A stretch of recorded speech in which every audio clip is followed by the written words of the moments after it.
ஒரு 40 வருஷத்துக்கு முன்னாடி ஒரு கர்ப்பிணி தாய் தன்னோட குழந்தைய கருவிலேயே கலைக்கலாம்னு முடிவு பண்றாங்க. ஆனா அன்னைக்கு அவங்களுக்கு தெரியாது அந்த குழந்தைய இந்த உலகமே தூக்கி வச்சு கொண்டாட போகுதுன்னு. 100 Days Life in Short Stories episode 1ல Day 29 இந்த மாதிரியான இன்ட்ரெஸ்டிங்கான ஸ்டோரிஸுக்கு நம்ம பேஜை ஃபாலோ பண்ணிக்கோங்க.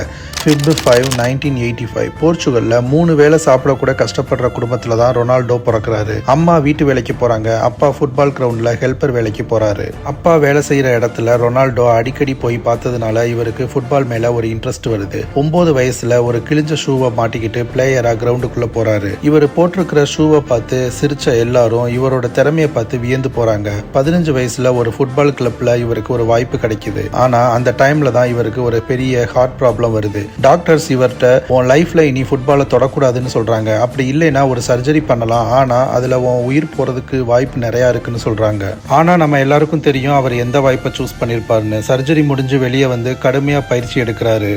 ஃபுட்பாலுக்காக தன்னோட வாழ்க்கையவே அர்ப்பணிக்கிறாரு. தன்னோட 16 வயசுலயே சீனியர் டீம்ல செலக்ட் ஆகுறாரு. ஒரு வேர்ல்டு கப் மேட்ச்ல விளையாண்டுட்டு இருக்கும்போது இவங்க அப்பா இறந்துட்டாங்கிற ஒரு கால் வருது. மனசுல 1000 கஷ்டங்கள் இருந்தாலும் அந்த மேட்சை ஜெயிச்சு கொடுத்துட்டு தான் அவங்க அப்பாவை பார்க்க போயிருக்காரு. அதுக்கப்புறம் 34 senior ட்ரோபிஸ், 2 La Liga titles, 2 Koppa del ரே டைட்டில்ஸ்னு இவரோட ட்ரோபிஸை அடிக்கிட்டே போறாரு. இந்த இன்ஸ்டாகிராம், யூடியூப்ல எல்லாம் ரெக்கார்ட்ஸை பிரேக் பண்றாரு. இன்னைக்கு இந்த உலகத்தோட ஹையஸ்ட் பெய்டு ஸ்போர்ட்ஸ்மேன்னா அது இவர் தான். இன்னைக்கு வரைக்கும் ட்ரிங்க்ஸ் பண்ற பழக்கம் இல்லை, உடம்புல ஒரு டாட்டும் இல்லை. இன்னைக்கு இவ்வளோ பெரிய உயரத்துக்கு போயும் ஒரு நல்ல மனுஷனா வாழ்ந்துட்டு வராரு. இந்த ஸ்டோரியை உங்க ஃப்ரெண்ட்ஸுக்கும் ஷேர் பண்ணுங்க, அவங்களும் தெரிஞ்சுப்பாங்க.